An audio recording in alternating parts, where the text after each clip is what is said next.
As chances de uma guerra nuclear eclodir na Europa acabaram de disparar.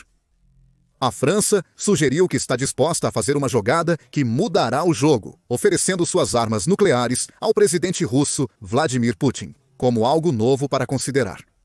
E não é apenas a França. A Alemanha se prepara para se tornar peça-chave em um ousado plano de criar um poderoso guarda-chuva nuclear para proteger a Europa inteira. Os Estados Unidos da América estão atônitos. O que a França tem na manga? Por que está mudando a maneira como usa suas armas nucleares? E o que os Estados Unidos têm a ver com essa nova jogada audaciosa? A notícia inicial dos planos da França foi divulgada em um relatório de 24 de fevereiro pelo The Telegraph. A França planeja enviar jatos de combate com armas nucleares para bases na Alemanha, visando reforçar o escudo nuclear da Europa. A medida ocorre em meio a diversas mudanças na Europa atualmente. Muitos na Europa temem que o presidente dos Estados Unidos da América, Donald Trump, esteja prestes a retirar os cerca de 100 mil soldados americanos estacionados no continente. Também há grandes mudanças na Alemanha a considerar. Friedrich Merz venceu as eleições nacionais da Alemanha em 23 de fevereiro. Ele deve se tornar o novo chanceler do país em breve e convoca o restante da Europa a intensificar sua estratégia de defesa. Putin é uma ameaça grande demais, acredita Merz. O resto da Europa deve mostrar a ele que pode igualar sua ameaça. O relatório do Telegraph levanta a questão principal de por que a França está considerando agora o desdobramento de armas nucleares em outros países. Existem várias respostas possíveis para essa questão. Essa ideia não surgiu do nada. A Zona de Guerra, ou ZG, aponta que a França vem discutindo a possibilidade de criar um guarda-chuva nuclear europeu com a Alemanha há algum tempo. Merz também tem sido vocal em seu apoio a um maior dissuasor contra a Rússia. O presidente da França, Emmanuel Macron, encontrou-se com o futuro chanceler alemão antes de sua reunião no dia 24 de fevereiro com Donald Trump na Casa Branca. Os detalhes da discussão entre Macron e Merz são desconhecidos. Provavelmente o novo chanceler da Alemanha recebeu algumas felicitações. Porém, é provável que Macron tenha viajado para falar com Merz porque a defesa estava em sua mente. Merz parece sugerir isso. Antes de se encontrar com Macron, ele disse que é necessário discutir com britânicos e franceses, as potências nucleares europeias, se o compartilhamento ou segurança nuclear do Reino Unido e da França também poderia se aplicar a eles. Em suma, Merz se preocupa com o futuro alemão. O país não possui armas nucleares. Isso se aplica a todos os países europeus, exceto o Reino Unido e França. Compartilhar agora visa garantir que a Europa forme uma frente unida mais forte contra o que muitos consideram uma ameaça russa iminente. Isso nos leva ao segundo motivo pelo qual a França está prestes a fazer sua ousada jogada nuclear. Ela quer enviar um aviso para Putin. Um funcionário francês anônimo disse ao The Telegraph que posicionar alguns caças nucleares franceses na Alemanha seria fácil e enviaria uma forte mensagem. Essa mensagem seria uma resposta direta a Putin devido às várias ameaças nucleares feitas pelo líder russo durante a invasão à Ucrânia. Desde fevereiro de 2022, a Rússia colocou suas armas nucleares em alerta elevado, realizou testes, implantou novas capacidades nucleares e ameaçou retomar os testes nucleares, segundo a Câmara dos Comuns do Reino Unido. Putin também suspendeu a participação da Rússia no Tratado de Redução de Armas Estratégicas Novo, ou New Strategic Arms Reduction Treaty, de 2010, em 2023. Esse tratado, que a Rússia assinou conjuntamente com os Estados Unidos, impõe um limite de 1.550 ogivas nucleares em Moscou. Isso é 30% menos que o 2.200 estabelecido no Tratado de Redução Estratégica de Armas anterior. O acordo também limita a implantação e o uso de mísseis, bombardeiros e lançadores de armas nucleares pelos Estados Unidos da América e Rússia. Isso está descartado, ao menos por hora, enquanto a Rússia tenta superar a Ucrânia. A maior preocupação europeia sobre as ameaças nucleares de Putin surgiu em novembro de 2024. Putin assinou este mês um decreto atualizando a doutrina nuclear oficial da Rússia. Esse decreto veio logo após os Estados Unidos da América aprovarem o uso de mísseis de longo alcance fabricados nos Estados Unidos da América em território russo. Entre as mudanças na doutrina da Rússia estava a linguagem sugerindo que a Rússia reserva o direito de usar armas nucleares como resposta a armas convencionais que acredita representar uma ameaça crítica à sua soberania e integridade territorial. De acordo com a Associação de Controle de Armas, ou Associação de Controle de Armas, a política também diz que a Rússia pode usar suas armas nucleares se receber informações confiáveis sobre mísseis balísticos a caminho. Em suma, a Rússia autorizou-se a usar armas nucleares caso seus inimigos ataquem seu território com armas convencionais. Para a Europa, a nova doutrina sugere que o direito ao uso de armas nucleares se estende aos aliados dos países que fornecem armas convencionais aos inimigos da Rússia, agravando a situação. Isso coloca praticamente toda a Europa na mira nuclear russa. A União Europeia, UE, incluindo Alemanha e França, contribuiu com quase 139 bilhões de dólares em ajuda à Ucrânia desde a invasão de Putin. Além disso, há mais US$ americano, 120 bilhões e 800 milhões, aguardando alocação. Grande parte desse dinheiro foi usada para adquirir novas armas que a Ucrânia está usando para atacar a Rússia, na Ucrânia e em território russo. Com base nessas ações, as condições para acionar a nova doutrina nuclear de Putin já foram atendidas. A ousada jogada da França é uma resposta direta à retórica nuclear de Putin. A Rússia tem acesso a armas nucleares e ameaça usá-las. Porém, a Europa não está indefesa nesse quesito. Ao mover algumas de suas armas nucleares para a Alemanha, a França as coloca em uma distância mais próxima da Rússia. Se Putin lançar um ataque nuclear, a última jogada da França indica que a Europa está preparada para reagir. Mas por que a França está escolhendo enviar essa mensagem agora? Demos uma dica anteriormente sobre o motivo, que também explica a terceira resposta do porquê a França escolheu esse momento para fazer sua jogada. A Europa pode não poder depender da proteção nuclear dos Estados Unidos da América por muito mais tempo. Os Estados Unidos da América são o único país que quase iguala a ameaça nuclear da Rússia em termos de números absolutos. De acordo com a Associação de Controle de Armas, os Estados Unidos da América têm estoques de 5.225 armas nucleares. A Rússia está um pouco à frente, com 5.580 armas nucleares. Porém, ambos são essencialmente iguais em termos de pura força destrutiva. Isso importa, pois os Estados Unidos da América, há tempos, garantem a segurança da Europa, mantendo parte de seu arsenal nuclear no continente. A maioria dessas ogivas está em bases militares na Alemanha, que abriga cerca de 100 mísseis. Esse é o problema para a Alemanha.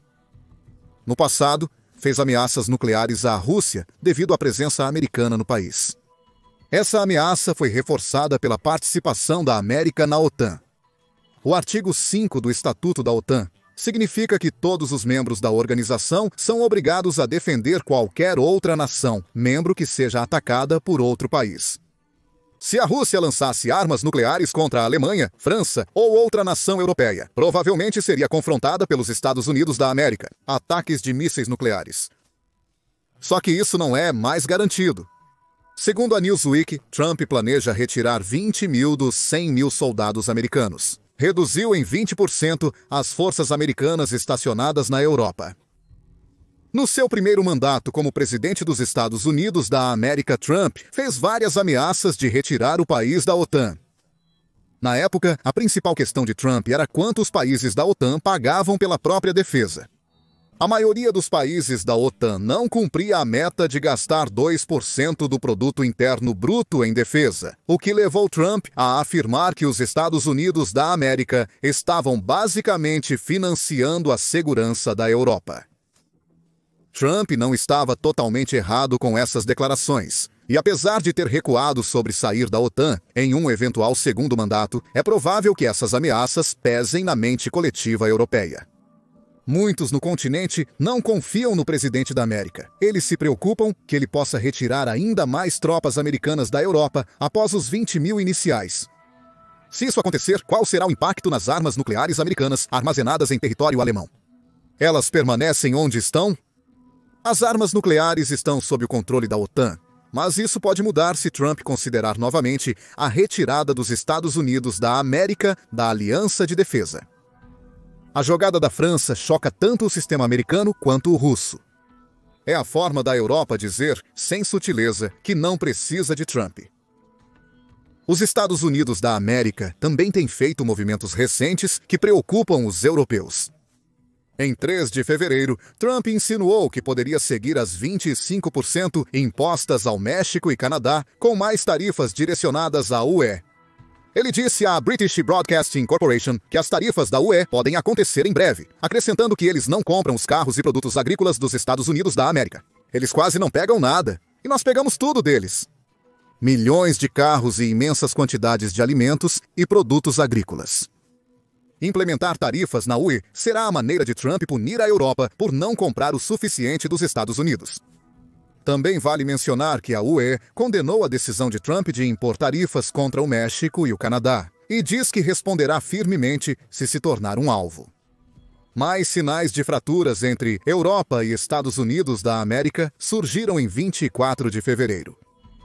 Nessa data, a Assembleia Geral das Nações Unidas, ou Assembleia Geral das Nações Unidas, propôs uma resolução pedindo uma resolução abrangente para a invasão da Ucrânia pela Rússia.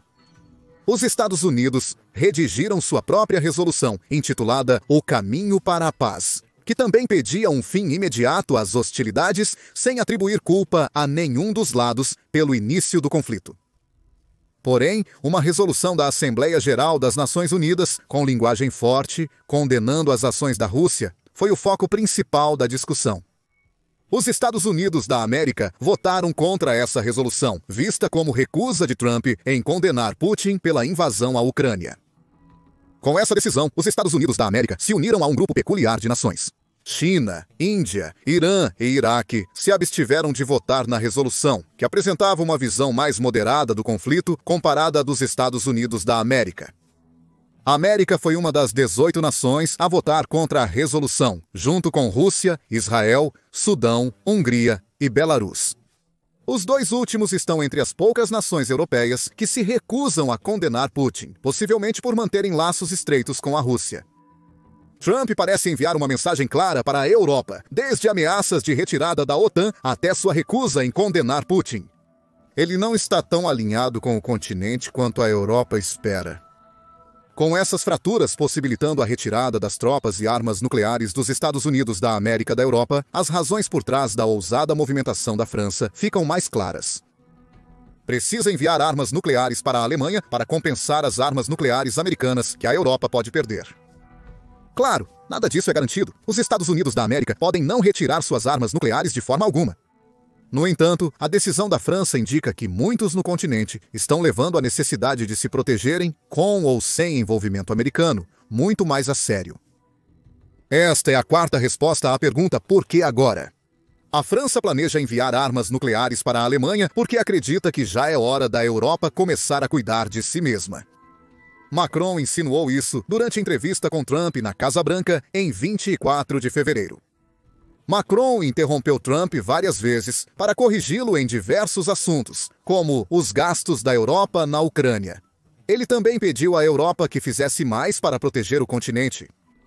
Estou aqui, após discussões com meus colegas, para dizer que a Europa está disposta a se tornar um parceiro mais forte, a fazer mais em defesa e segurança para o seu continente e a se envolver em comércio, economia e investimentos.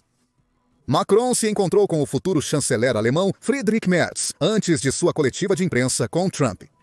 Intensificar pode ser a forma sutil de Macron dizer que as armas nucleares estão chegando à Alemanha. Há outros sinais de que a Europa está se afastando de sua dependência dos Estados Unidos da América? Os gastos com defesa na Europa alcançam média de 2,2% do produto interno bruto em 2024. Diversos países da Europa já se comprometeram a ir além disso.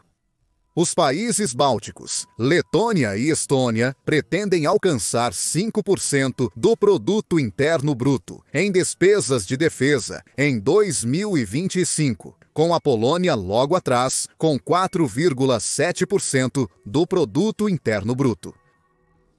Também há sugestões de que a Europa esteja discretamente planejando enviar tropas para a Ucrânia futuramente.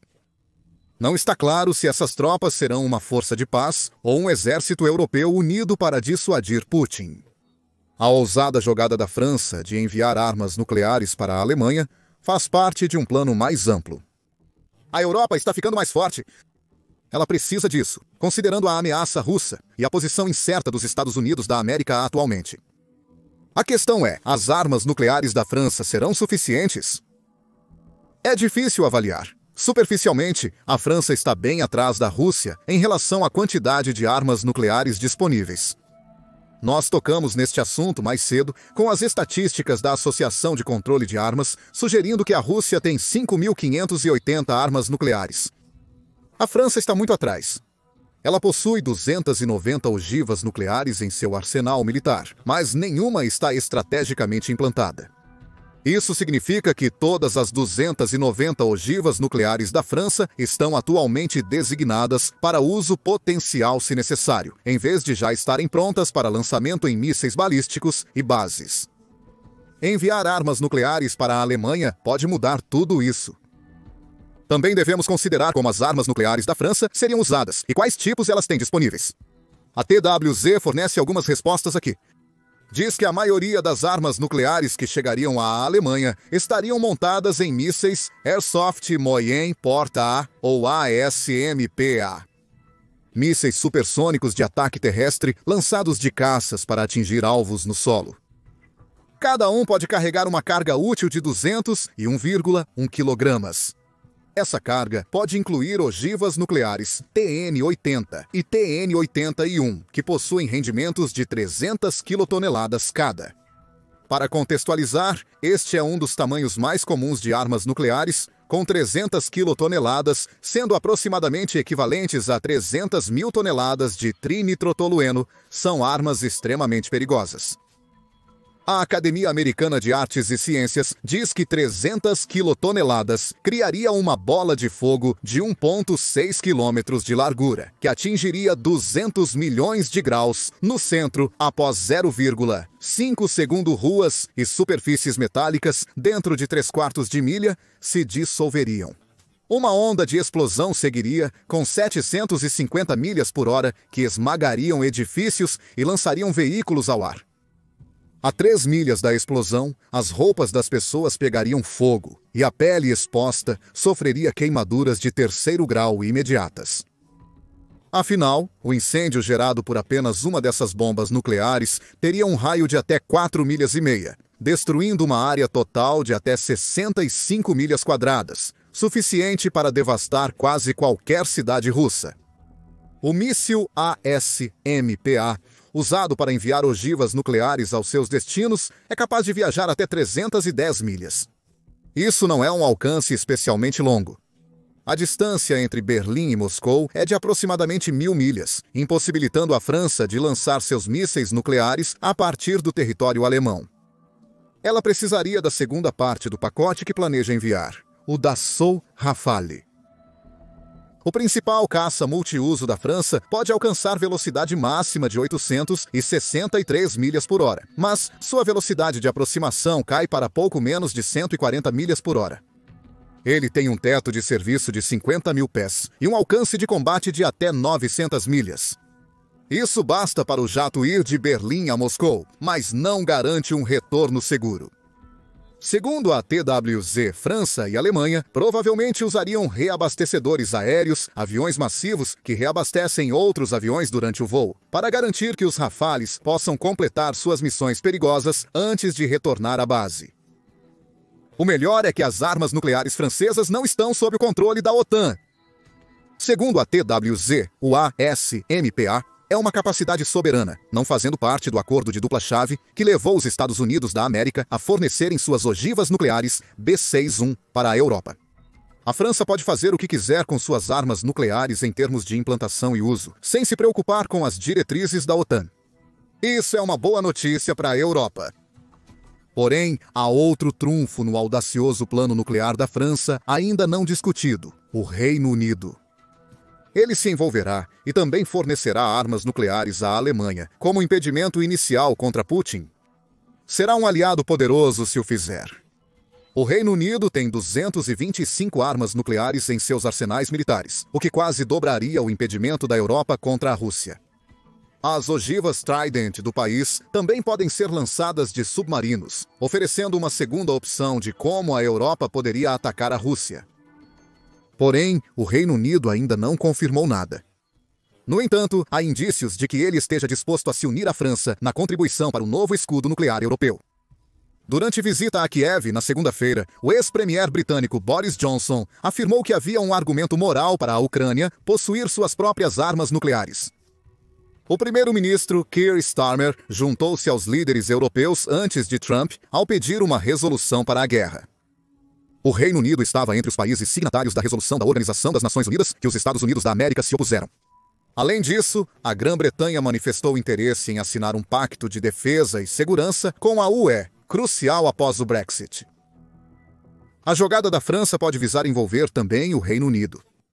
Um diplomata anônimo afirmou ao The Telegraph que, se a França decidir posicionar um dissuasor nuclear na Alemanha, pressionaria significativamente o Reino Unido a seguir o mesmo caminho. Minha compreensão é que, do lado da Central de Dados Unificada ou Unidade de Contra-Desinformação, acredita-se que precisamos de um guarda-chuva nuclear. Queremos ter uma palavra nisso. Devemos estar prontos para falar sobre isso, e estamos dispostos a pagar por isso. A ressalva é que os Estados Unidos da América teriam que retirar suas armas nucleares da Alemanha antes que o Reino Unido envie qualquer uma das suas, diz o diplomata. Isso pode valer também para o plano francês. O Telegraph nota que a seriedade das discussões sobre transferir armas nucleares francesas para a Alemanha é desconhecida. As conversas podem estar no começo. Pode levar meses ou até anos para vermos algum progresso. Tudo parece depender do que os Estados Unidos da América fazem com seu arsenal nuclear. Uma coisa é certa, Putin não pode mais contar com a retirada das armas nucleares dos Estados Unidos da América para reduzir a ameaça que a Europa representa às suas ambições imperialistas. A França está disposta a substituir as armas nucleares por ogivas próprias, mostrando a Putin e Trump que a Europa leva a sério o que ocorre em seu território. Se a Ucrânia cair, a OTAN irá queimar. O presidente ucraniano Volodymyr Zelensky fez um grave aviso durante entrevista na Conferência de Segurança de Munique. Sua mensagem era clara: Putin não se limitará à Ucrânia. Ele mirará no restante da Europa em seguida, podendo até conseguir isso sem o envolvimento dos Estados Unidos da América. Putin está esperando a OTAN enfraquecer, e o líder da Rússia não pode ser confiado. Por que Zelensky acredita que a Rússia busca uma guerra contra a OTAN? O que possibilitaria esse conflito? E qual seria seu desfecho verdadeiro? Começamos com os comentários de Zelensky. O presidente da Ucrânia, em Munique, destacou que o presidente dos Estados Unidos da América, Donald Trump, pode pressionar Putin para negociar um cessar-fogo. No entanto, Putin não pode ser confiado. Mesmo que ele negocie com a Ucrânia, Putin ainda tem ambições expansionistas e pode violar os termos de uma trégua a qualquer instante. Se isso acontecer, será um sinal de que Putin não está pronto para parar na Ucrânia. O resto da Europa, que representa a maior parte da OTAN, será o próximo. Putin fará guerra contra a OTAN, disse Zelensky aos repórteres. Além de sugerir que o líder da Rússia está esperando por uma OTAN enfraquecida, como a OTAN poderia ser enfraquecida? Zelensky faz um aviso duplo diante da possibilidade dos Estados Unidos da América retirarem suas tropas da Europa. A Europa não pode confiar que Putin cumprirá sua palavra, e nem contar com os Estados Unidos da América para ajudar caso Putin olhe além da Ucrânia. Não sei se todos eles querem 30% da Europa. Ninguém sabe. Mas eles terão essa possibilidade, disse o líder da Ucrânia ao se referir a um cenário em que a Ucrânia cai sem a ajuda dos Estados Unidos. As palavras ecoaram as de Zelensky na Conferência de Segurança de Munique, onde ele disse aos líderes europeus que não podemos descartar a possibilidade de que a América possa negar apoio à Europa em questões ameaçadoras. Então, parece que temos duas condições que devem ser cumpridas se a Rússia for declarar guerra à OTAN.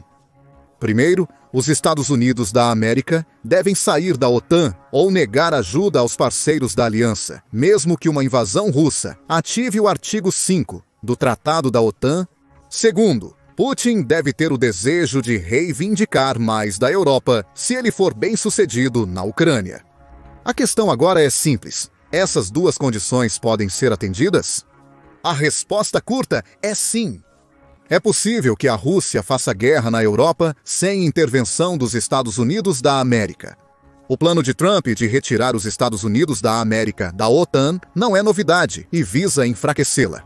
Em 2018, durante o primeiro mandato de Trump como presidente dos Estados Unidos da América, ele teria dito várias vezes a altos funcionários que desejava a retirada dos Estados Unidos da América da OTAN.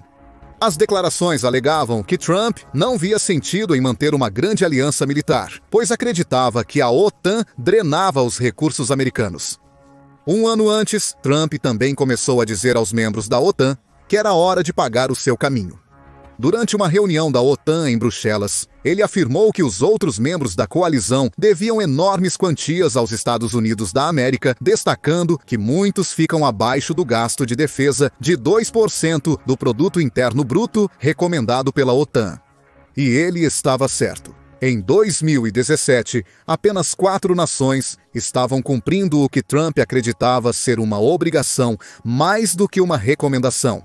Esses países eram a Estônia, que gastou 2,01% do seu produto interno bruto em defesa, a Grécia, com 2,38%, o Reino Unido, que gastou 2,06%, e, claro, os Estados Unidos, como o maior gastador, com 3,31%.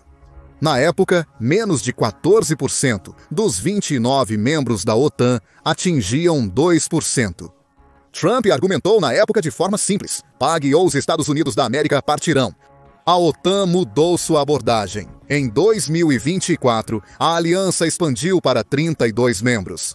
Desses membros, 23 atingem a meta de pelo menos 2% do produto interno bruto em gastos com defesa. O registro não é perfeito. Quase 2/3 dos aliados da OTAN estão atingindo a meta, índice muito superior ao sugerido anteriormente.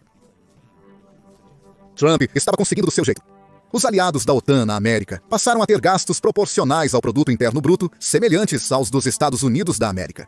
O problema para a Europa é que Trump pode não ter mudado sua opinião sobre os Estados Unidos da América deixarem a OTAN. E por isso, Zelensky alerta que a Rússia se prepara para guerrear contra a aliança. Em 14 de fevereiro, o UK Defense Journal relatou comentários do ex-conselheiro de Segurança Nacional dos Estados Unidos da América, John Bolton, que serviu sob Trump em seu primeiro mandato presidencial. Ele insinua que Trump está mudando os objetivos para viabilizar a saída dos Estados Unidos da América da OTAN.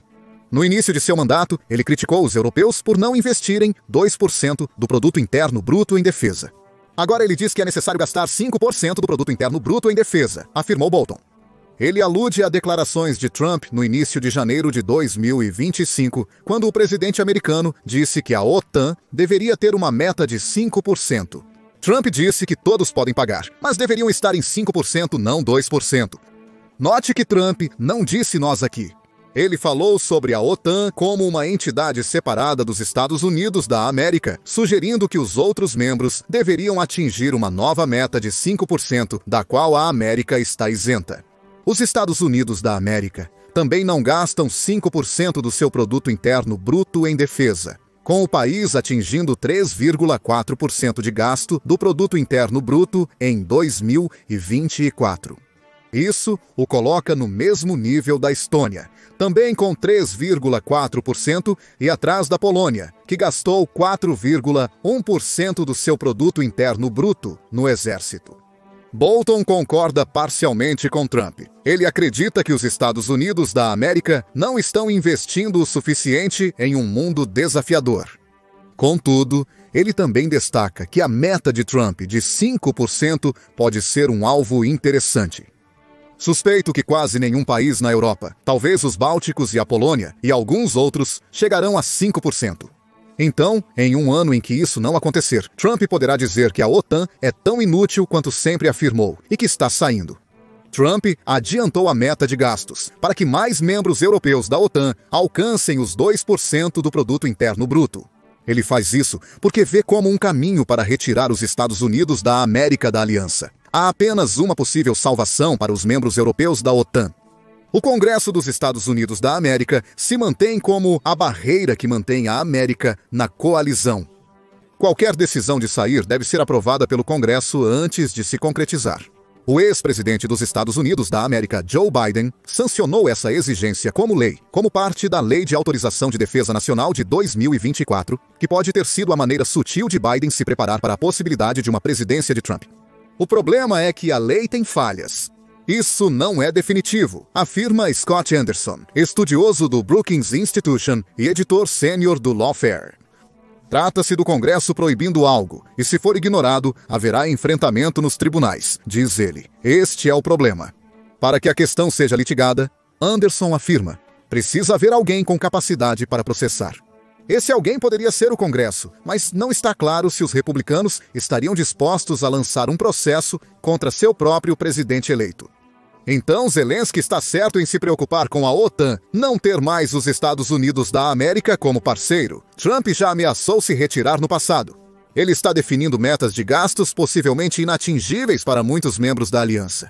Além disso, as leis atuais para obrigar o Congresso a aprovar uma retirada não são tão robustas quanto necessário. E quanto a Putin, com uma OTAN enfraquecida pela retirada dos Estados Unidos da América, ele miraria no restante da Europa. Novamente, é uma possibilidade. Sugestões de que o desejo expansionista de Putin pode ir além da Ucrânia existem desde pelo menos fevereiro de 2023. A RAND publicou um artigo afirmando que o próximo objetivo de Putin pode ser atacar outros vizinhos pós-soviéticos que antes faziam parte do Império Russo. Putin tem um histórico nesse aspecto. Ele invadiu a Geórgia em 2008, após o então primeiro-ministro Putin ter dito ao ex-presidente dos Estados Unidos da América, George W. Bush, que a Ucrânia nem sequer é um país. Putin invadiu a Crimeia em 2014, seguido por sua operação militar especial contra a Ucrânia em 2022. No mesmo ano, ele também afirmou que os cazaques nunca tiveram um estado, mas sua declaração mais alarmante foi em 2016. O presidente da Rússia disse que a fronteira de seu país não tinha fim. Em maio de 2024, Philip Reeves, da National Public Radio, observou que muitos na Estônia temem que Putin possa mirar neles a seguir se vencer na Ucrânia. Putin poderia testar a OTAN e o artigo 5 ao invadir os países bálticos, mesmo com o risco de uma guerra nuclear, disse Reeves, notando que estonianos protestavam contra a guerra de Putin na Ucrânia em frente à embaixada russa em Tallinn, Estônia. É notável que cerca de 1/4 da população da Estônia é de etnia russa, o que Putin poderia usar futuramente para afirmar que a Estônia deveria fazer parte de seu país. O Instituto Freeman Spogli para Estudos Internacionais também nota que Putin pode estar tão determinado na expansão que invadiria os países europeus da OTAN, mesmo se os Estados Unidos da América continuarem na aliança. Ninguém sabe o que Putin faria a seguir se fosse encorajado por uma vitória contra a Ucrânia. Apesar dos analistas minimizarem a chance de Putin atacar um estado báltico como a Estônia, ele já surpreendeu o mundo antes. Ele fez isso ao invadir a Ucrânia. Pior ainda, de acordo com o Instituto, Putin não gosta da OTAN e não teme um ataque da aliança. Ele está frustrado que a OTAN o limita e o impede de restaurar o que ele vê como a verdadeira Rússia. Ele já está em guerra híbrida com vários países da OTAN, usando desinformação, sabotagem e ataques cibernéticos para atingir seus objetivos. Ele iria um passo além e usaria a força militar? Se a Rússia derrotar a Ucrânia, reconstruir suas capacidades militares e Trump retirar os Estados Unidos da América da OTAN, a possibilidade de Putin seguir com seus desejos expansionistas aumenta consideravelmente. A Ucrânia certamente acredita que essa é uma possibilidade. Em outubro de 2023, o presidente Zelensky afirmou que Putin considera vários cenários para os próximos anos, destacando 2028 como o ano em que potencialmente atacará uma nação alinhada à OTAN. Zelensky alertou que se a Rússia puder se recuperar agora, até 2028 o Kremlin restaurará o potencial militar destruído pela Ucrânia, obtendo poder suficiente para atacar os países alvo da expansão russa. Como muitos antes dele, Zelensky ressaltou que os países bálticos, Estônia, Letônia e Lituânia, correm um risco especial. Esta é uma informação clara da nossa inteligência e nós a sinalizamos para você, concluiu Zelensky. Há também o fator Trump a considerar. Além da possibilidade de Trump retirar os Estados Unidos da América da OTAN, o presidente tem enviado mensagens mistas para a Ucrânia recentemente. O presidente ucraniano Zelensky teve conversas com Trump, alertando que Putin é um mentiroso e não quer a paz, segundo informou a Trump. Zelensky acredita que o medo de Putin em relação a Trump poderia ser usado por este para pressionar o líder russo em direção a negociações de paz.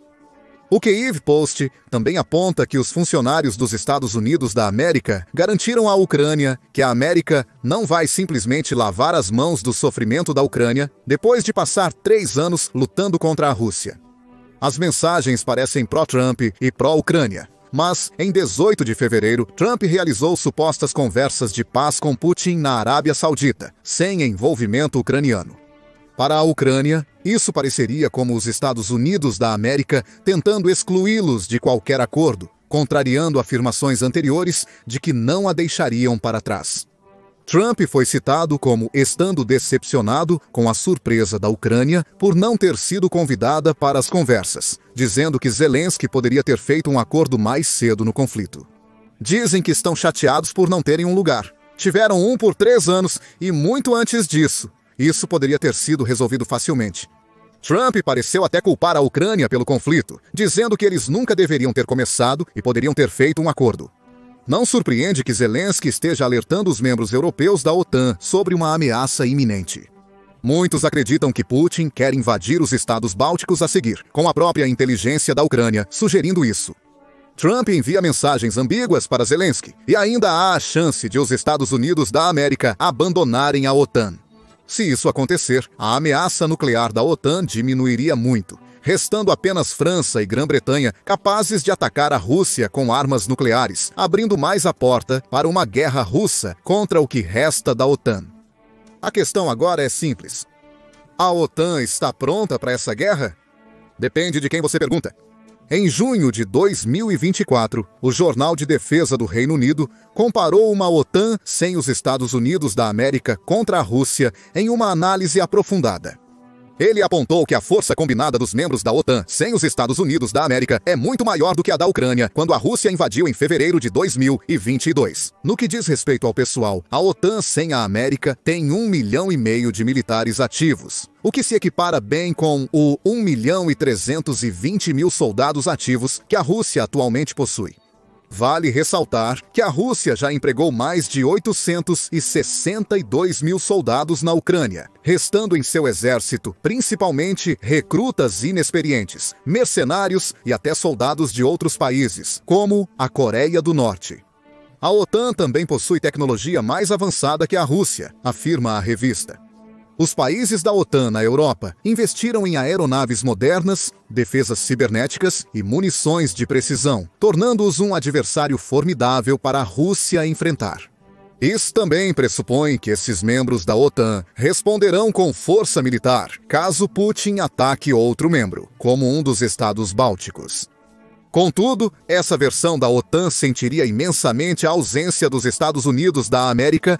A ameaça nuclear será reduzida, com 515 ogivas nucleares, comparado aos 1.549 nuques estratégicos da Rússia e seu estoque de 4.380. Se Putin apertar o botão nuclear, ele poderia devastar as nações da OTAN em um único ataque. França e Grã-Bretanha poderiam fazer o mesmo com a Rússia, embora com menos poder de fogo do que se os Estados Unidos da América usassem suas 5.225 ogivas nucleares. A OTAN europeia depende muito dos Estados Unidos da América para inteligência operacional, defesa de mísseis e reabastecimento aéreo. O grande arsenal de reabastecedores aéreos americanos, escassos na Europa, seria vital para manter as forças aéreas da OTAN abastecidas em ataques contra a Rússia. A conclusão do jornal é que a OTAN, sem os Estados Unidos da América, poderia se defender bem de um ataque russo durante os primeiros meses, causando danos massivos às forças de Putin. E se, meses depois, a Rússia continuar avançando e a OTAN tiver esgotado boa parte de suas munições? Uma análise de fevereiro de 2025 por uma revista de defesa do Reino Unido sobre o mesmo tema menciona os mesmos problemas. A conclusão é que a OTAN europeia e o continente poderiam montar uma defesa robusta contra as forças de Putin. Porém, manter operações além das fases iniciais de uma guerra como essa veria esta versão da OTAN sem a América, lutando sem o apoio de inteligência, logístico e técnico fornecido há muito tempo pelos Estados Unidos da América.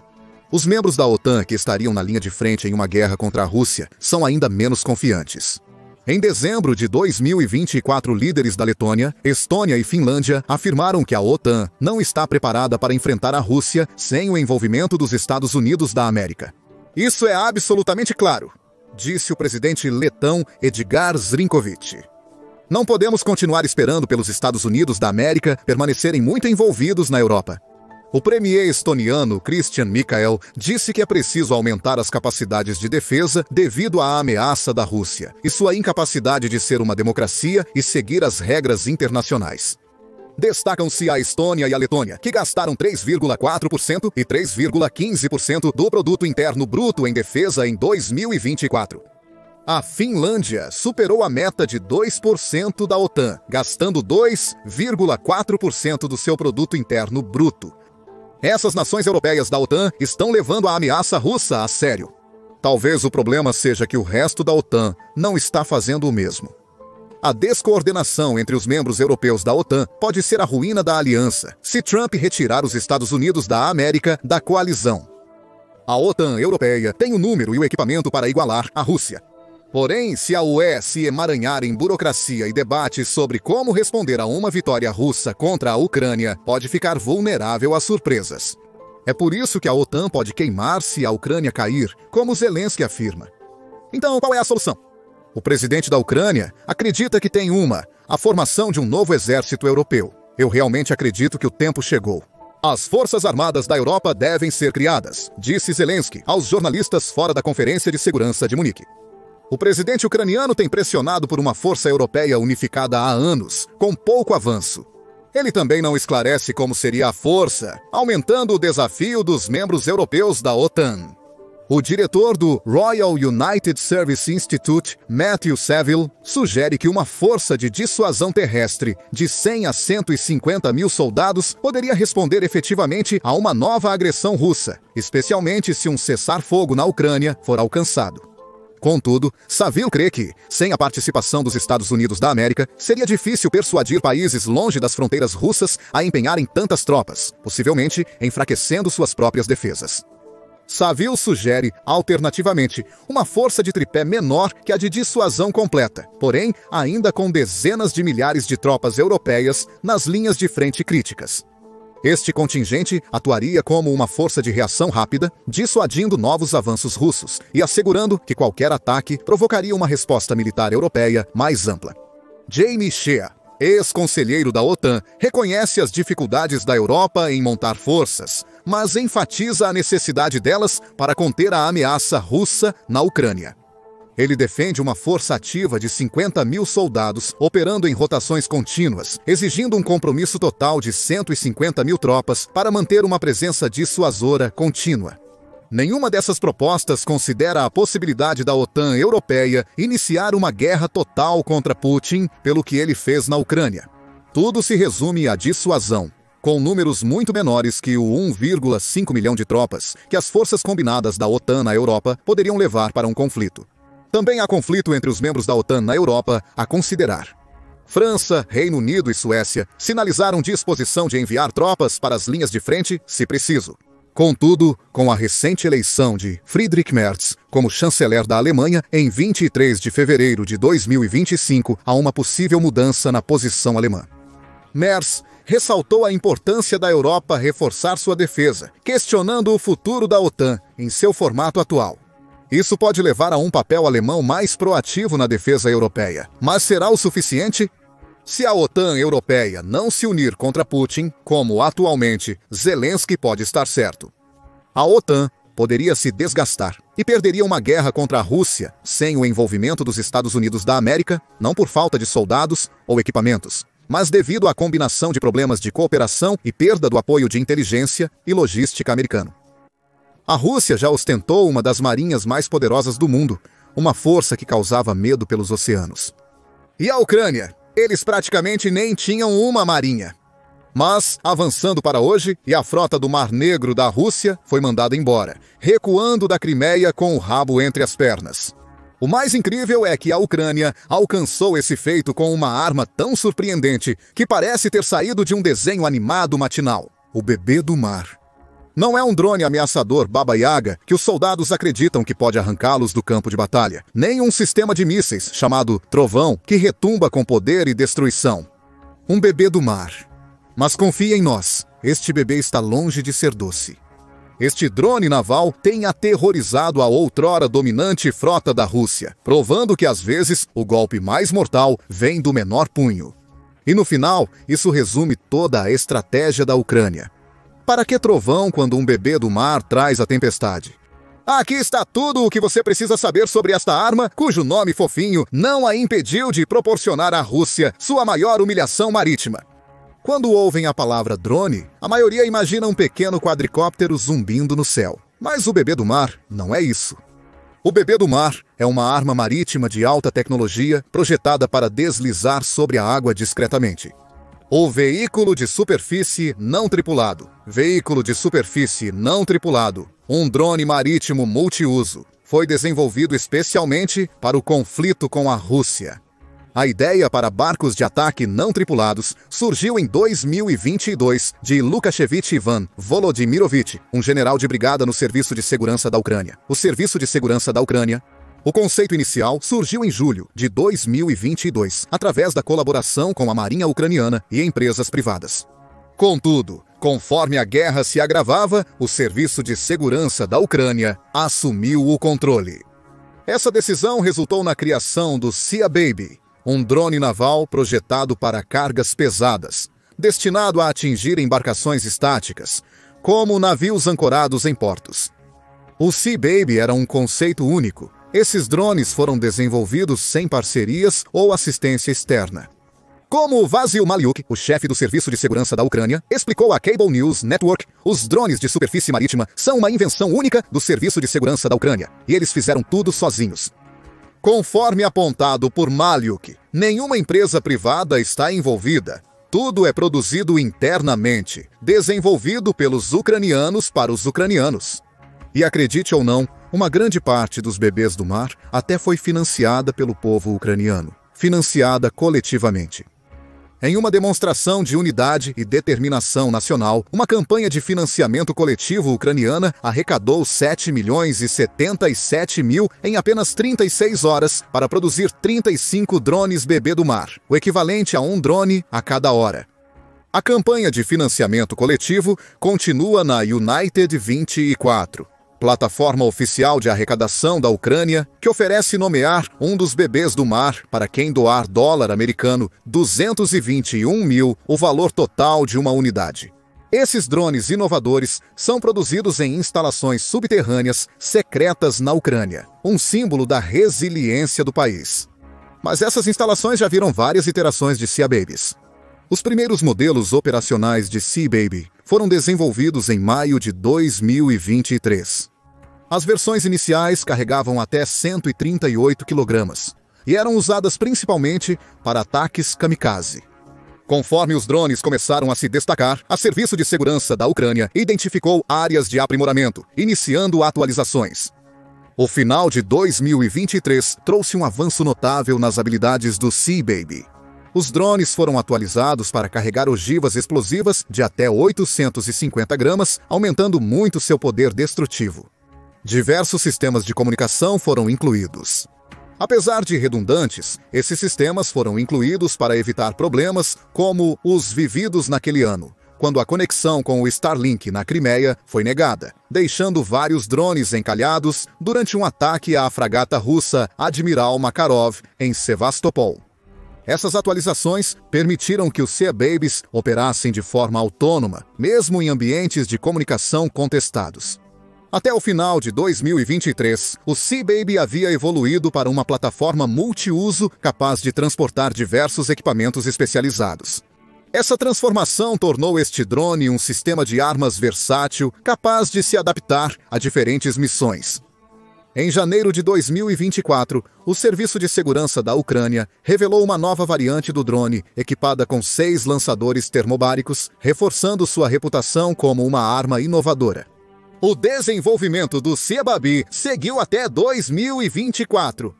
Em maio, o Serviço de Segurança da Ucrânia revelou o modelo atualizado Avdiivka, possibilitado pela grande arrecadação de fundos discutida antes.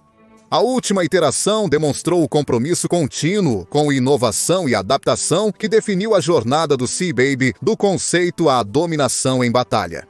Mas exatamente no que a Ucrânia está trabalhando no momento? Está trabalhando em uma maravilha da engenharia e um pesadelo para seus inimigos. O Sea Baby 2024, um drone marítimo atualizado, combina poder, velocidade e furtividade em uma mistura mortal. Medindo quase 20 pés de comprimento e 6,6 pés de largura, esta elegante embarcação tem uma altura de quase 2 pés acima da linha d'água. Isso o torna extremamente difícil de detectar. Além disso, não ajuda os inimigos da Ucrânia que seu casco seja feito de um material especial resistente ao radar, permitindo que deslize sem ser detectado sobre as ondas. Com um motor de 400 cavalos de potência, este drone atinge velocidades impressionantes de 56 milhas por hora. Mas velocidade e furtividade são apenas parte da equação. O Sea Baby pode carregar quase 1 tonelada de explosivos por uma distância de 997,9 quilômetros. O alcance e capacidade de carga do Sea Baby permitem atingir alvos distantes além das linhas inimigas, desferindo golpes devastadores em ativos navais valiosos e instalações costeiras. Ele pode fazer isso em mar calmo ou tempestade furiosa, sendo um predador implacável, repleto de armas. Como mencionado, o Sea Baby pode transportar explosivos para ataques suicidas. No entanto, ele também pode ser equipado com diversas outras armas. Aqui está como a canivete suíço das águas passou de um simples, mas devastador drone kamikaze para o maior pesadelo da Rússia. Mesmo como um simples drone kamikaze, o poder bruto e destrutivo do Sea Baby foi capaz de abalar profundamente a marinha russa. Porém, com o tempo, a Rússia se adaptou, fortificando as defesas ao redor de suas bases navais com helicópteros Mi-8 armados e lanchas Raptor. A Ucrânia percebeu que o Sea Baby precisava de mais do que furtividade e explosivos. Ele também tinha que lutar para alcançar o alvo. Assim começaram os primeiros upgrades de armas. O Sea Baby foi primeiro armado com foguetes termobáricos RPG-V16, não guiados, mas devastadores, com um alcance de 1.000 metros. Isso permitiu que os drones entregassem destruição ardente à distância, limpando caminhos para as defesas do alvo antes de alcançarem seus objetivos primários. Os primeiros designs carregavam de 2 a 6 desses foguetes, acrescentando uma nova dimensão aterrorizante às habilidades do Sea Baby. Conforme seu papel no campo de batalha evoluía, o Sea Baby logo recebeu armamentos ainda mais sofisticados. Em uma atualização, começou a implantar foguetes Grad de 122 mm, capazes de bombardear grandes instalações costeiras ou concentrações de tropas. O uso de foguetes Grad demonstrou eficácia em engajamentos recentes, revelando a capacidade do drone de causar devastação de efeito de área a partir do mar. A Ucrânia inovou ainda mais ao equipar o Sea Baby com metralhadoras pesadas, transformando-o em uma plataforma multiuso. Mas essas não eram armas comuns. Elas possuíam sistemas avançados de mira com orientação automática e autocaptura, permitindo que os drones enfrentassem ameaças aéreas como helicópteros e caças. Cada atualização narra uma história de adaptação.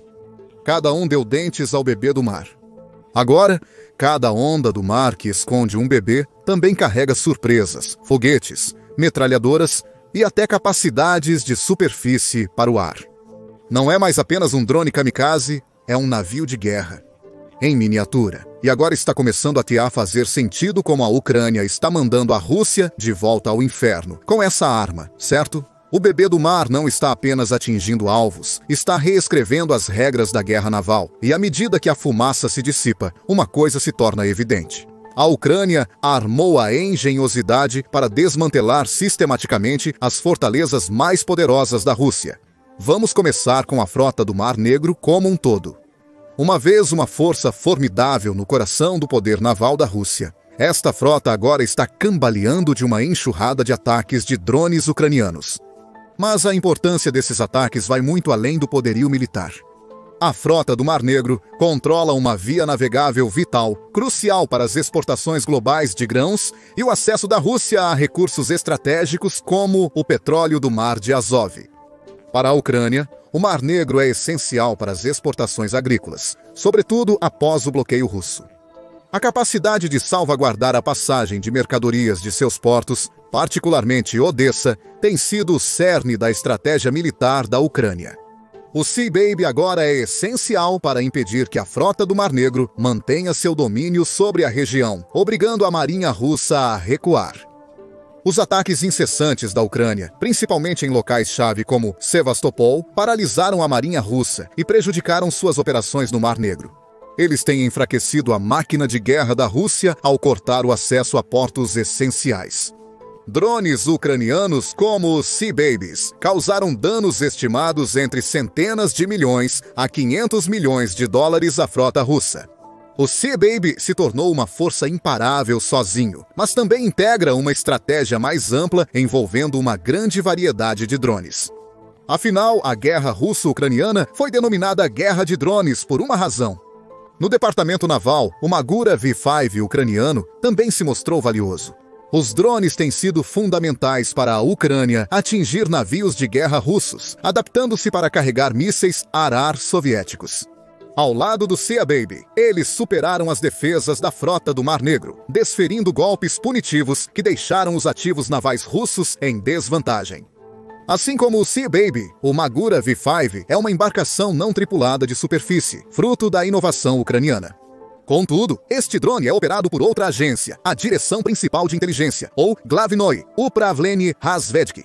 O Sea Baby, desenvolvido pelo Serviço de Segurança da Ucrânia, visa ativos estacionários e de alto valor, enquanto o Magura V5, usado pelo Glavnoy Upravlenie Razvedki, tem um papel mais dinâmico.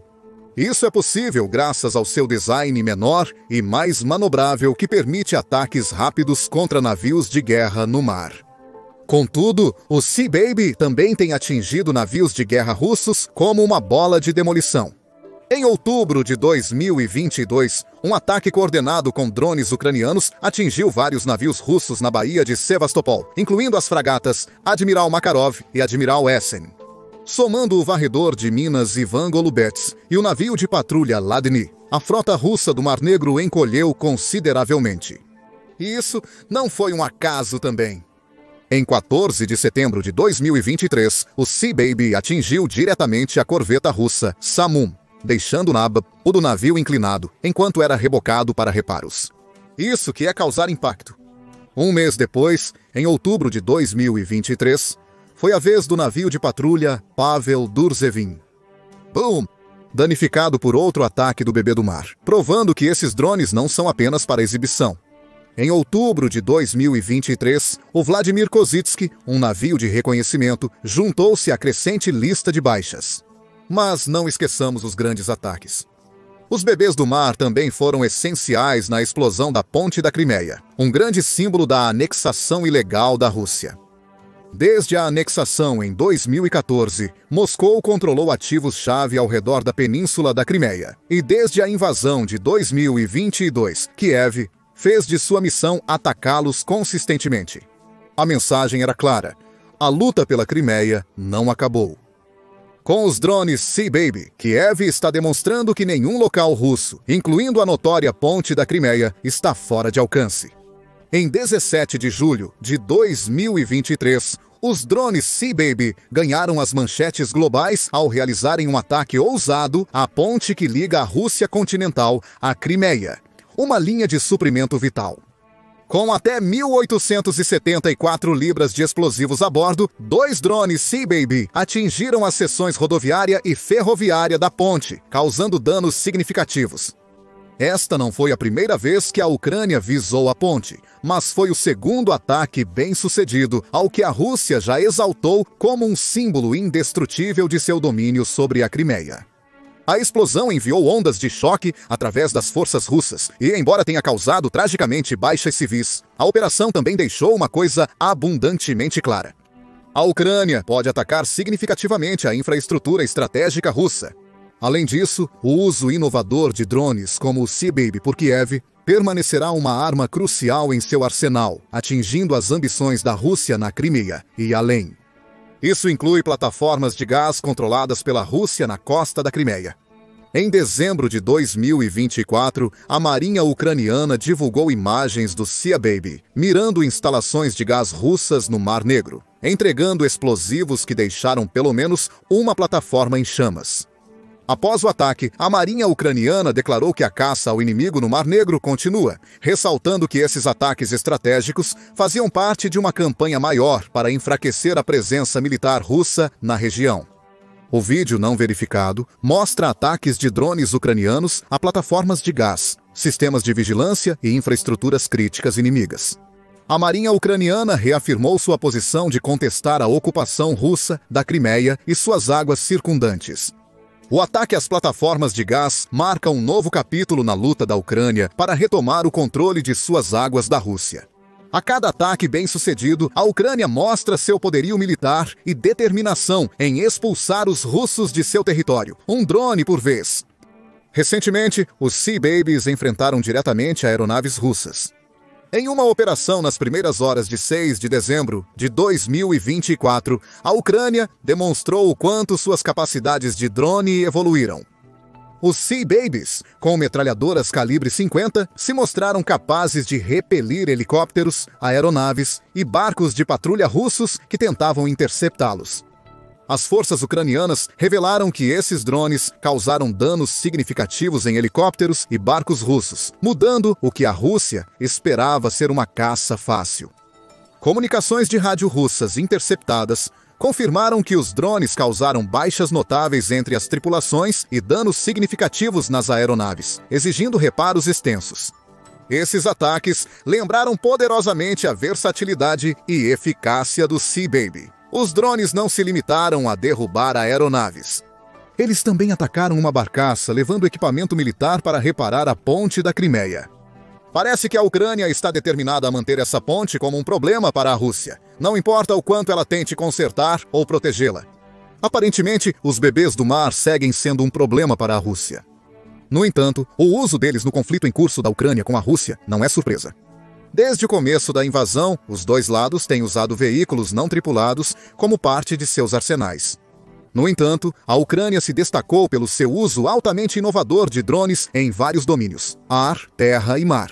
O exército ucraniano, em conjunto com a inteligência e segurança, tem utilizado diversos tipos de drones, desde aéreos de baixo custo equipados com explosivos, até subaquáticos mais sofisticados, como o Marichka. Esses dispositivos têm sido cruciais para eliminar alvos russos, frequentemente por uma fração do custo do equipamento destruído. O uso de drones pela Ucrânia tem sido tão notável que afundou mais de um terço da frota russa do Mar Negro sem ativos navais substanciais. Mas a engenhosidade ucraniana não para nos drones já em uso.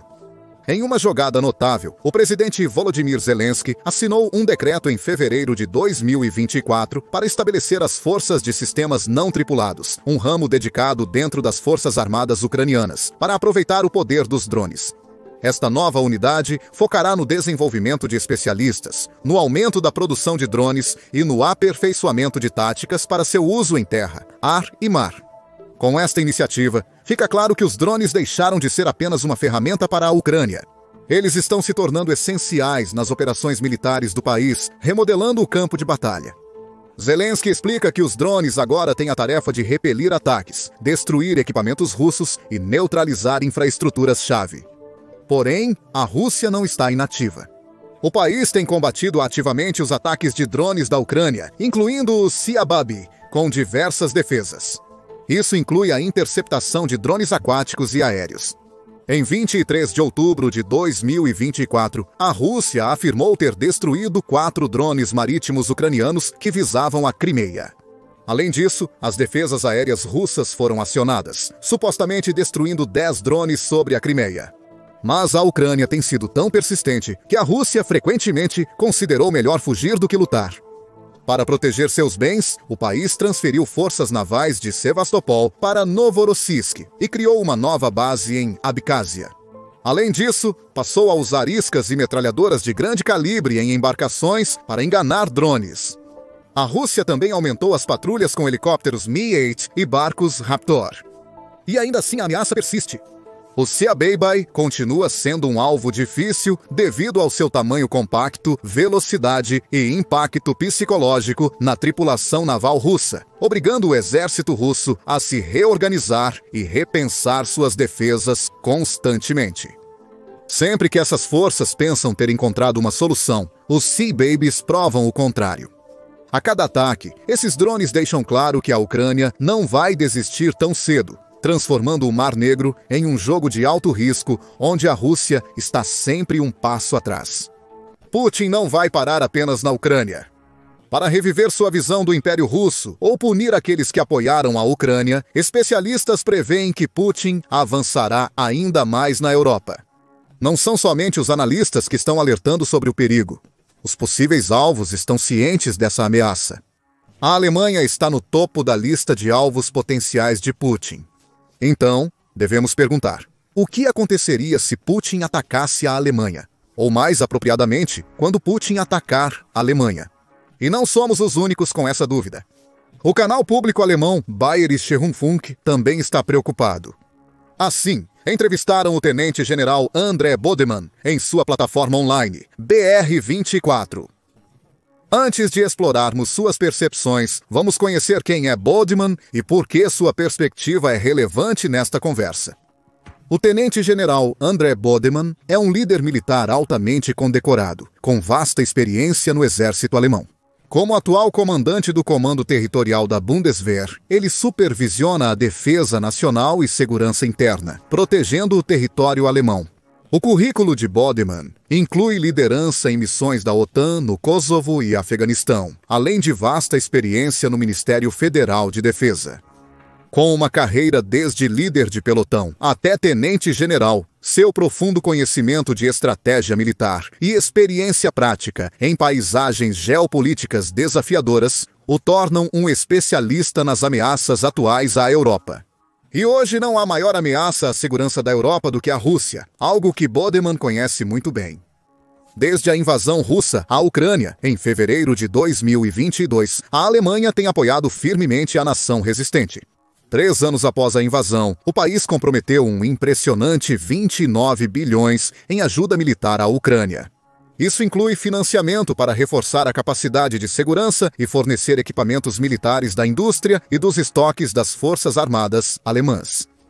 Em 2024, a Alemanha destinou cerca de 7,3 bilhões de dólares para apoiar a defesa da Ucrânia, com um adicional de 6,2 bilhões de dólares comprometidos para os próximos anos.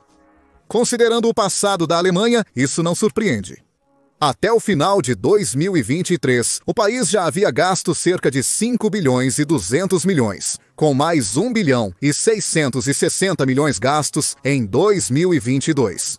10 mil soldados ucranianos foram treinados na Alemanha, custando cerca de 292 milhões de dólares. Considerando o panorama geral, a Alemanha é o segundo maior doador individual, atrás apenas dos Estados Unidos. Na Europa, é superado apenas pelas contribuições coletivas da UE. O compromisso da Alemanha com a Ucrânia é uma posição determinante contra a agressão russa. Curiosamente, Bodemann não menciona diretamente que o forte apoio da Alemanha à Ucrânia pode fazer Putin voltar suas atenções para o país. Ao invés disso, ele realça o papel geoestratégico vital da Alemanha na Europa. Bodemann afirma que a Alemanha está no centro da Europa. Essa posição central tem implicações cruciais para a defesa continental. Se a Rússia avançasse mais para o território da OTAN, especialmente na frente oriental, a Alemanha seria um jogador-chave na resposta da OTAN. Bodemann destaca que a OTAN precisaria acionar seus planos de defesa e mobilizar as forças aliadas caso a Rússia realizasse uma manobra na frente oriental com potencial de ameaçar o território da aliança. Com a posição central da Alemanha, grande parte dessa mobilização ocorreria em território alemão. Coloca o país diretamente na linha de fogo. Contudo, é crucial observar que Bodemann fala hipoteticamente, deixando claro que não afirma que a Rússia atacará. Ele afirma que a Rússia não apenas ameaça, mas também é capaz de agir subitamente. Mas essa ação pode não ser o que você espera. Por isso, o entrevistador Christian Nitscher menciona os pequenos homens verdes da Crimeia. Os pequenos homens verdes eram soldados russos não identificados que surgiram na Crimeia em 2014 sem aviso prévio. Para contextualizar, tropas com uniformes russos, mas sem distintivos identificáveis, assumiram o controle de locais-chave, como prédios governamentais e instalações militares. Na época, Putin negou a identidade russa dos soldados, chamando-os de unidades locais de autodefesa, mas depois admitiu o envolvimento deles quando a operação foi bem sucedida. Essa tática foi crucial na estratégia da Rússia na Crimeia, e Bodeman sugere que poderia ser repetida em outros territórios da OTAN. Na conversa com Nietzsche, ele admite que isso poderia ocorrer em locais como a Estônia. Entretanto, Bodeman alerta que o surgimento repentino dessas forças pode não ser o único sinal de alerta. Ele destaca indicadores sutis, como o deslocamento de recursos críticos, como reservas de sangue em direção às fronteiras. Mover reservas de sangue para a fronteira, se notado, tem um significado, explica ele. Isso sugere não apenas uma demonstração de força, mas uma real intenção de agir da Rússia, cuja agressão nem sempre é óbvia ou convencional. É precisamente para esse tipo de guerra híbrida furtiva que a OTAN deve estar pronta. Especialmente considerando que um evento semelhante já havia ocorrido antes da invasão russa à Ucrânia, o que torna a situação ainda mais alarmante. Relatórios de oficiais dos Estados Unidos da América indicaram que no final de janeiro de 2022, a Rússia começou a mover suprimentos de sangue e materiais médicos para suas fronteiras, sugerindo que Moscou se preparava para uma escalada. Segundo o tenente-general aposentado dos Estados Unidos da América, Ben Hodges, um ataque não seria executado sem ter isso em mãos. Em suma, a presença de reservas de sangue é um sinal claro de que a Rússia se preparava para baixas em uma grande operação militar. Novos relatórios de preparações logísticas indicam à OTAN que a Rússia está além da simples postura, algo que a OTAN já sabe há algum tempo. Por isso, aumentou significativamente sua presença militar no leste. A Rússia pode estar se preparando para uma guerra com a OTAN, mas a aliança não será surpreendida. De fato, a OTAN já se prepara há tempos para esse cenário, sobretudo em resposta à agressão e imprevisibilidade crescentes da Rússia.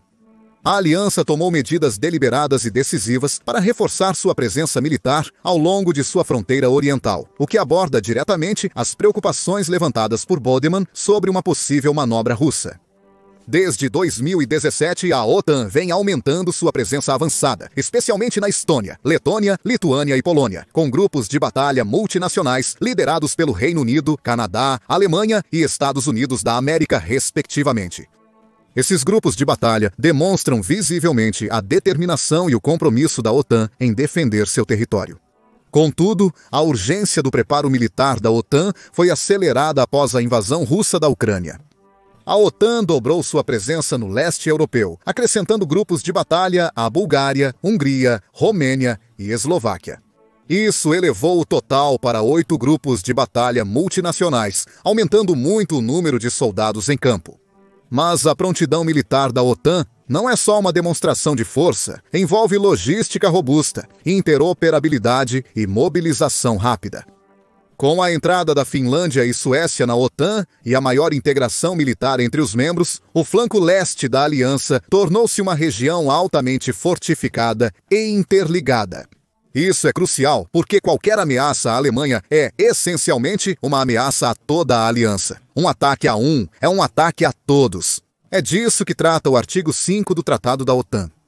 O artigo 5 é fundamental para a força da OTAN, obrigando cada membro a defender os demais quando necessário.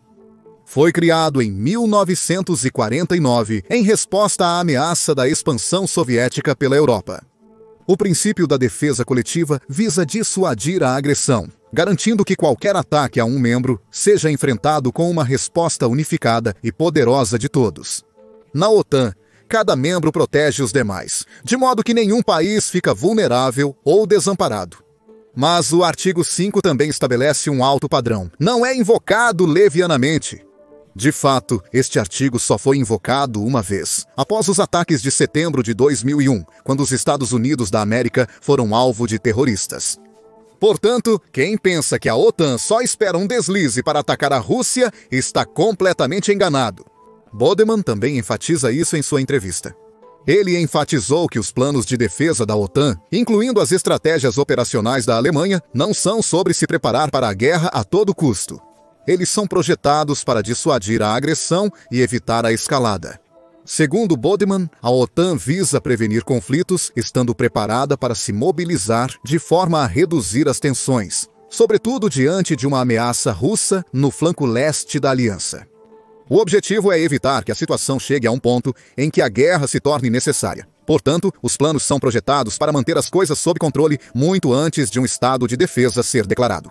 Se conseguirmos isso, teremos alcançado tudo, ele conclui. Mas aqui está o ponto: Putin não tornará essa conquista fácil. De acordo com Bodeman, a real preocupação é que as ambições agressivas de Putin possam superar as estratégias de dissuasão da OTAN. Na verdade, ele já está adotando medidas expressivas para reconstruir e reforçar o exército russo, elevando consideravelmente os riscos. Putin, há tempos, deseja restaurar territórios antes pertencentes à União Soviética. Relatórios de inteligência apontam que a Rússia está investindo fortemente em seu exército. O pior é que esses investimentos não visam substituir o que foi perdido na Ucrânia. Bodeman destaca que a Rússia está produzindo entre 1.000 e 1.500 tanques anualmente, muitos dos quais estão sendo armazenados e não usados na Ucrânia. Portanto, esse acúmulo de recursos militares indica preparação para uma estratégia mais abrangente e duradoura. Além disso, a sociedade russa mudou, com materiais educacionais agora focados em preparar as crianças para a guerra, não ensinando como preveni-la, mas o que fazer durante o conflito, explica Bodeman. Essas descobertas chocantes destacam a seriedade de Putin sobre seus planos. Considerando tudo, ele está preparando o cenário para um confronto ainda mais direto com a OTAN futuramente. E esse futuro pode estar mais próximo do que você pensa. Se a Rússia prosseguir com sua reestruturação militar e aumentar suas forças com o apoio da China, Irã e Coreia do Norte, poderá desafiar a OTAN nos próximos anos. Segundo Bruno Kahl, chefe de inteligência alemão, a reestruturação militar russa, uma das maiores desde 2008, indica clara preparação para um potencial conflito com o Ocidente até 2030. Apenas 5 anos no futuro, e por isso, o objetivo da OTAN, na visão de Bodeman, não é só prevenir a guerra, mas estar preparado caso ela inevitavelmente ocorra. Suas palavras ressoam profundamente, nos lembrando o que está em jogo. Se necessário, defenderemos o que valorizamos. Um confronto militar completo com a Rússia pode estar distante, mas a Alemanha já enfrenta os perigos iminentes das ameaças russas.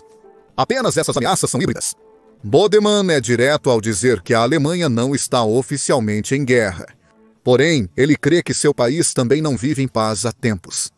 De acordo com Bodeman, a Alemanha enfrenta diariamente um grande número de ataques híbridos, um fenômeno que está aumentando de forma notável. Esses ataques geralmente não envolvem guerra tradicional, mas táticas secretas para desestabilizar e minar o Estado. Já existem ameaças tangíveis na Alemanha, como a descoberta de explosivos militares perto de instalações da OTAN. Explosivos foram encontrados enterrados próximo a infraestruturas críticas, como o sistema de oleodutos da OTAN, que fornece combustível para bases militares. O propósito por trás desses atos é incerto, segundo Bodeman. Ele questiona quem se beneficia com isso e para que propósito poderia ser usado. O preocupante é que tais atos não são isolados. Eles poderiam fazer parte de uma estratégia maior para sondar vulnerabilidades, testar fraquezas e se preparar para interrupções mais significativas. Não se trata apenas de ação militar agora. Trata-se de mudar sutilmente o equilíbrio de poder, criando caos sob o radar. É uma ameaça tão silenciosa quanto perigosa, e está bem na porta da Alemanha. A guerra híbrida pode ser o principal método de ataque contra a Alemanha, cenário discutido por Nietzsche e Bodeman em sua conversa. O entrevistador usa o filme americano de 2023, Deixe o Mundo para Trás, para criar um cenário hipotético sobre como um país poderia ser atacado. Ele relata que o filme demonstra que um ataque pode ocorrer sem o uso de mísseis. Trata-se de derrubar redes de comunicação, interromper o transporte e espalhar desinformação para criar caos interno. Ele questiona Bodeman se esse cenário é uma das ameaças que ele pondera ao refletir sobre guerra híbrida. Bodeman responde reconhecendo que a situação descrita no filme não é apenas ficção. Na verdade, já está acontecendo. Ele esclarece que a guerra híbrida moderna vai além do confronto físico. Pode incluir campanhas de desinformação, ataques cibernéticos e outras ações disruptivas sem envolver força militar direta. Ele acrescenta que, através de ataques cibernéticos, infraestruturas críticas como energia, transporte e até portos podem ser paralisados sem disparar um tiro. Bodeman destaca a sabotagem como uma das formas mais alarmantes de ameaças híbridas. Bodeman não entra em detalhes, mas é evidente que a sabotagem é uma preocupação crescente para a Alemanha, como incidentes recentes têm demonstrado. Buracos surgiram misteriosamente nas cercas das instalações de água próximas às bases militares alemãs. Isso não é apenas um ato aleatório, mas uma vulnerabilidade deliberadamente exposta. Por isso, a Alemanha está em alerta máximo há alguns anos. Com o contínuo apoio militar à Ucrânia, a suspeita de envolvimento russo aumenta constantemente. Segundo Bodeman, nem sempre há evidências definitivas, como um cartão de visitas de Putin ou uma arma fumegante, para provar quem está por trás de cada ataque ou sabotagem. Porém, na maioria dos casos, esses ataques são diretamente associados à Rússia. Pegue, por exemplo, o suposto plano para assassinar o diretor executivo da Rheinmetall, a principal fabricante de armas da Alemanha. O plano foi descoberto em julho de 2024. Em janeiro de 2025, o secretário-geral adjunto da OTAN, James Paterai, confirmou que Armin Papurga foi alvo de um plano de assassinato apoiado pela Rússia. Essa não é uma ameaça comum, mas sim uma tentativa direta da Rússia de desestabilizar os principais players da indústria de defesa. Este é apenas um dos muitos incidentes que beneficiam convenientemente a Rússia, além da falha de segurança de alto perfil. Agentes estrangeiros grampearam uma ligação da Luftwaffe. Isso constrangeu Berlim e expôs falhas em seus sistemas de contra-inteligência. Mas a sabotagem vai além da espionagem. Há também a interrupção direcionada de infraestrutura crítica. Recentemente, 2 nacionais germano-russos foram presos por planejar sabotar bases militares dos Estados Unidos da América na Baviera, indicando um problema mais amplo. O ato de sabotagem mais dramático faz parte de uma tendência mais ampla: a explosão do gasoduto Nord Stream em 2022. Em 26 de setembro de 2022, explosões subaquáticas danificaram 3 dos 4 gasodutos Nord Stream, causando grandes vazamentos de gás e deixando-os inoperantes. Apesar das incertezas sobre os responsáveis, o ocorrido expõe a vulnerabilidade da infraestrutura crítica. A Alemanha e outros países europeus estão sofrendo atos de sabotagem semelhantes. Com muitas bases militares dos Estados Unidos da América na Alemanha, o país está especialmente exposto.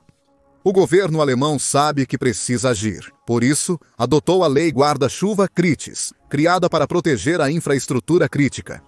Bodeman está otimista com os esforços da Alemanha, mas aponta os desafios remanescentes. Ele também ressalta o crescente valor estratégico do Mar Báltico, com oleodutos e cabos submarinos o atravessando. Essas áreas são cruciais, por isso foram alvo de tentativas de sabotagem. Por isso, a Alemanha está intensificando seu jogo. As patrulhas navais são mais frequentes e a cooperação com a OTAN aumentou. Segundo Bodeman, estamos muito mais conectados do que antes. Além disso, há uma melhor coordenação com operadores de infraestrutura crítica, como proprietários de portos e empresas de navegação, que ajudam a monitorar atividades suspeitas. É uma jogada inteligente, sem dúvida. Segundo Bodeman, cada turbina eólica agora é um sensor, evidenciando a importância dos mínimos detalhes neste esforço defensivo. No entanto, a ameaça evoluiu. Bodeman reconhece que observar os navios apenas não basta. O surgimento de drones subaquáticos e veículos não tripulados agrava a situação. Ele observa que temos forças especiais da Marinha, mergulhadores e nadadores de combate, mas questiona sobre a defesa contra robôs subaquáticos. A Alemanha está progredindo, mas ainda há um longo caminho pela frente. Bodeman ressalta que, com o aumento dos riscos, uma resposta mais robusta será essencial para se antecipar às ameaças em evolução. Enquanto a Alemanha aprimora sua defesa contra a sabotagem, a maior questão permanece. O país está preparado para um ataque militar em grande escala? Com as tensões crescentes na Europa e a guerra na Ucrânia, é fundamental avaliar o preparo da Alemanha para uma ameaça mais grave e direta.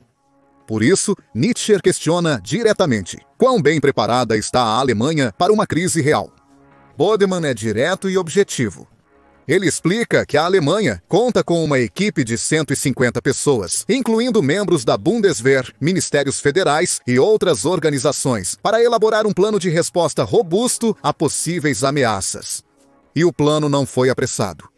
Bodemann observa que eles passaram mais de 100 dias em ambientes classificados, trabalhando nos detalhes. Isso demonstra o quão meticuloso e bem planejado é o preparo da Alemanha para uma grande crise. Um componente-chave dessa preparação é o conceito de hub da Alemanha. Isso envolve garantir que a Alemanha seja capaz de proteger suas próprias fronteiras, sendo esta a principal preocupação, seguida pelo apoio aos planos de defesa da OTAN. Bodemann ressalta a relevância do suporte logístico no transporte de comboios militares pela Alemanha. Como garantir que um comboio americano que desembarca na Holanda atravesse vários estados alemães e chegue à Polônia e Lituânia com total apoio logístico? Ele pergunta. Esta pergunta é crucial. A Alemanha deve assegurar movimentos de tropas ágeis, respeitando o quadro legal de tempos de paz. As descrições de Bodemann estão bem alinhadas com o plano revelado anteriormente pela Alemanha, a Operação Deutschland. Este plano de mais de 1000 páginas é projetado para uma crise em larga escala, motivado pelas ações da Rússia na Europa. Ele descreve como o país protegeria a infraestrutura crítica, mobilizaria até 800 mil soldados, facilitaria o movimento de 200 mil ativos militares e prepararia os civis para emergências. Bodemann discute o que aconteceria com os civis se a Rússia atacasse a Alemanha. Ele explica que a Alemanha não pode depender apenas do exército para protegê-los. A população civil seria essencial para o funcionamento do país. Com tropas ativas provavelmente no flanco leste da OTAN, a principal tarefa da Alemanha seria o apoio logístico. Mas, em vez da Bundeswehr administrar tudo, empresas civis entrariam em ação. Empresas privadas de combustível forneceriam comboios, e fornecedores de alimentos proveriam refeições no lugar de cozinhas militares. Não é um chamado para todos acenderem churrasqueiras, mas mostra como os civis ajudariam a alimentar o exército, mesmo que através do poder de um simples sanduíche, como Nietzsche aponta com humor. Mas não é apenas sobre logística. Os hospitais enfrentariam um influxo avassalador de vítimas em números muito maiores do que no Afeganistão ou Mali, adverte Bodum. A escala por si só levaria o sistema de saúde civil ao limite. Hospitais civis e militares precisariam se unir para tratar ferimentos causados por explosões e tiros. Os médicos devem estar preparados para tratar lesões e padrões de ferimentos incomuns em hospitais, acrescenta ele, e há mais. Segundo Bodemann, durante uma grande crise, as empresas precisariam continuar operando para que a vida siga em frente. Mantendo cadeias de suprimentos e lojas abertas, as empresas serão essenciais para a Alemanha permanecer funcional, refletindo sobre a situação na Ucrânia. As pessoas continuam trabalhando e frequentando cafés. Devemos assegurar que a vida siga o mais normal possível, conclui ele. Essa normalidade permitirá que as pessoas se afastem momentaneamente da guerra, conforme Bodemann. No entanto, é exatamente o oposto do que o inimigo quer alcançar. O inimigo quer nos impedir de ter essa aparência de vida normal, ele explica. Portanto, levar uma vida relativamente normal se torna uma forma poderosa de resistência. Qual sua opinião? A Alemanha poderá precisar de algum tipo de resistência em breve? Qual sua opinião sobre as previsões e visões do tenente-general Bodemann? Você concorda com todos eles? Estamos ansiosos para ouvir de você na seção de comentários abaixo.